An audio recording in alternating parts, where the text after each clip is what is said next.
اخلاص کی اللہ کے ہاں اتنی بڑی قیمت ہے، یہ ساری کائنات سے زیادہ بدری چیز ہے۔ اس لیے کہا کہ الحمد شریف جو تم کہتے ہو یہ میزان عدل کو جھکا دینے والا الحمد شریف اللہ کے ہاں بڑی قیمتی چیز ہے۔ بعض علماء کہتے ہیں لا الہ الا اللہ افضل، بعض کہتے ہیں الحمدللہ افضل ہے۔ جو کہتے ہیں الحمدللہ افضل ہے کہ اس میں توحید بھی آ گئی ہے اور اس کے اندر اللہ کی تعریف بھی آ گئی۔ بعضوں نے کہا لا الہ الا اللہ افضل ہے اس لیے کہ یہ کلمہ ہے جو فرق کر رہا ہے مسلم اور کافر میں۔ پہلے اندھیرے میں تھا، جب اسے پڑھا اب اجالے میں آ گیا، پہلے کافر تھا اب مسلمان بن گیا۔ لا الہ الا اللہ میں معنی یہ ہوتا ہے لا الہ الا اللہ کا لا الہ معبود بحق الا اللہ، اللہ کے سوا کوئی سچا معبود نہیں۔ جھوٹے معبود تو بہت ہے، کوئی سچا معبود نہیں۔ نفی پہلے لائے پھر اثبات لائے، دنیا کا نظام ہے یہ، اس لیے صفائی پہلے کی جاتی ہے پھر زمین اپنے کمالات دکھاتی ہے جب گندگی سے صاف ہو جائے۔ زمین گندگی سے صاف ہوگی پھر اس پر کھیتیاں اگیں گی۔ سیاہی پہلے اتارو لا الہ الا اللہ کہہ کر، پھر لا الہ کے بعد جب الا اللہ کہو گے تو پھر انوارات کی قلب پر بارش ہوگی، کیونکہ اس سے سیاہی دل کی نکل گئی۔ کسی معزز مہمان کو گھر میں لانا ہے تو اس کے لیے گھر کی پہلے صفائی ضروری ہے۔ گھر کے اندر صفائی کرو، فانوس جلاؤ، خوشبوئیں لگاؤ، پھر وہ مہمان آئے گا تو لا الہ الا اللہ کے اندر پہلے لا الہ کہا تاکہ صفائی ہو جائے، پھر الا اللہ کہا تاکہ اس کے اندر اللہ پاک کی محبت عظمت دل میں آ جائے، رب العالمین کی کبریائی دل میں بیٹھے، انوارات جگہ پکڑ جائے دل کے اندر۔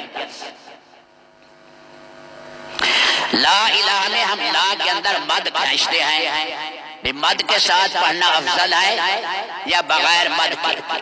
فرمایا جو کافر مسلمان ہو رہا ہے اس کے لیے تو مد نہ کرو، جلدی سے کلمہ پڑھا دو، ایسا نہ ہو کہ مد کھینچتے ہی کہیں اس کا خاتمہ کفر پر نہ ہو جائے، جلدی سے بغیر مد کے کلمہ پڑھا۔ البتہ جو آدمی ویسے اللہ کا ذکر کر رہا ہے وہ لا کو قدرے کھینچے تاکہ ساری مخلوق کا تصور کر کے پھر لا کی تلوار چلائے کہ یہ سب کچھ نہیں ہو سکتا الا اللہ کرنے والے اور فعال ایک اللہ ہے، ایک اللہ ہے، کرنے والی ذات وہی۔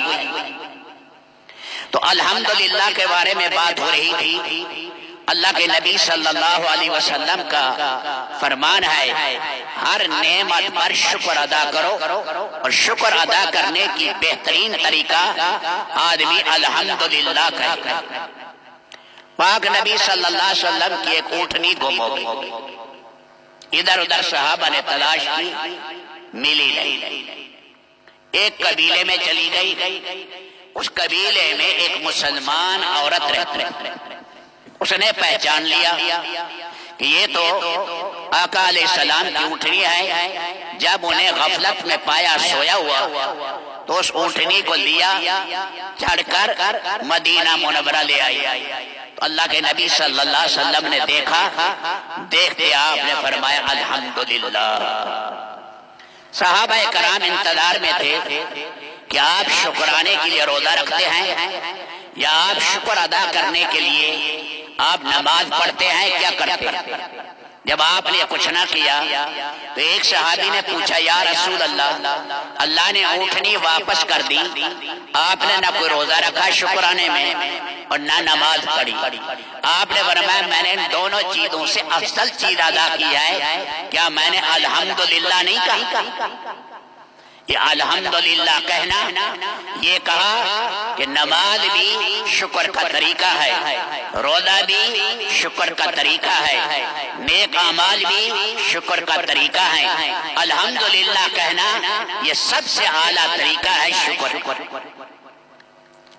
سیدنا علی رضی اللہ تعالیٰ عنہ فرماتے ہیں کہ جب آدمی کو چھینک آئے، آدمی نے کہا الحمدللہ، فرشتے کہتے ہیں رب العالمین۔ اگر آدمی نے کہا الحمدللہ رب العالمین تو فرشتے کہتے ہیں یرحمک اللہ۔ حضرت علی رضی اللہ تعالیٰ عنہ سے روایت ہے کہ جو آدمی یہ کہتا ہے چھینکتے ہوئے الحمدللہ رب العالمین علی ما کان علی کل حال ما کان، الحمدللہ رب العالمین علی کل حال ما کان، یہ کہا، اس پر پابندی کی، انشاءاللہ لا یجدو علم الضرس والأذن، اللہ پاک داڑھ کے درد سے اور کان کے درد سے اس کی حفاظت کرے گا۔ اس لیے جب بھی چھینک آئے فوراً آدمی کہہ دے الحمدللہ رب العالمین ایک، الحمدللہ علی کل حال ایک، الحمدللہ علی کل حال ما کان، اس کا اہتمام کرے گا، اللہ پاک کان کی بیماری اور داڑھ کے درد کی بیماری سے اللہ بچائے۔ اور حضرت واسطہ بن اسقا تو یہ کہتے ہیں کہ جلدی سے چھینک کا جواب الحمد سے دیا کرو، جلدی کے ساتھ چھینک کا جواب الحمد سے دو، اللہ پیٹ کی بیماریوں سے بھی رب العالمین حفاظت فرمائے، پیٹ کی بیماریوں سے بھی حفاظت فرمائے۔ تو ہمارے اوپر بے شمار مادی نعمتیں ہیں اور ہمارے اوپر روحانی نعمتوں کی بارش ہے، جدھر دیکھیں نعمتیں ہی نعمتیں ہیں۔ تو اس لیے آدمی اللہ کی حمد کرے کہ یا اللہ میں نعمتوں کا شکر ادا نہیں کر سکتا۔ اس کا یہی طریقہ ہے کہ آدمی اللہ کی تعریف ہی کرتا رہے، اے میرے پروردگار میرے بس میں نہیں آئے میں تیری محامد کی تعریف کروں۔ کتنی اللہ پاک کی نعمتیں ہیں، مالک نے زبان دیا ہے، مادی نعمتیں دیکھیں، 4000 ذائقے کھانے اللہ نے زبان میں چکھنے کے لگا دیا، کان میں دیکھیں اللہ نے بینائی کے لیے باریک سیل تصویر خانے 13 کروڑ سے زیادہ لگا دیا، سماعت خانے اللہ نے کان میں 1 لاکھ سے زیادہ اللہ نے لگا دیا، دماغ کو دیکھیں اسبات قوت عقل اور حافظہ کے 1 ملین سے زیادہ اللہ نے بچھا دیا۔ انسان دیکھے کیسے اللہ پاک نے انسان کا دل بنایا، آدمی دھڑکن کے اندر اور 1 منٹ کے اندر 90 مرتبہ کے قریب دل دھڑکن اور 5 لیٹر کے قریب خون حرکت کے اندر آیا، اور 2 دھڑکنوں میں 3 پیالی کے قریب خون جو ہے انسان کا دل پمپ کر رہا ہے۔ اللہ کے حیرت انگیز طریقے سے بال کے سر کے بال کی چوٹی، پاؤں کے ناخن، آنکھوں کی بھویں اور پل کے ہڈی کا ذرہ ذرہ، اور اسی طرح گردہ، دماغ، دل، روئیں پر یہ سارا خون پہنچ رہا ہے۔ کتنی مقدار پہنچنی چاہیے؟ اللہ کے علم سے پہنچ رہا ہے، ہمارے علم میں نہیں۔ اس کائنات کو عالم اصغر کہا گیا ہے، اس میں غیر متناہی چیزیں ہیں۔ انسان جہاں پہنچتا ہے پھر اپنے علم کو جہالت قرار دیتا ہے، پھر نئی ریسرچ آتی ہے، پھر پہلے کو جہالت قرار دیتا ہے، پھر نئی ریسرچ آئے گی، جہالت قرار دے گا، قیامت تک یہ انکشافات کرتا رہے، تب بھی اللہ کی ان غیر محدود نعمتوں کا احاطہ نہیں کر سکتا۔ اللہ شاکر بنائے اپنے نعمتوں کا، اور حامدین میں اللہ ہمیں شمار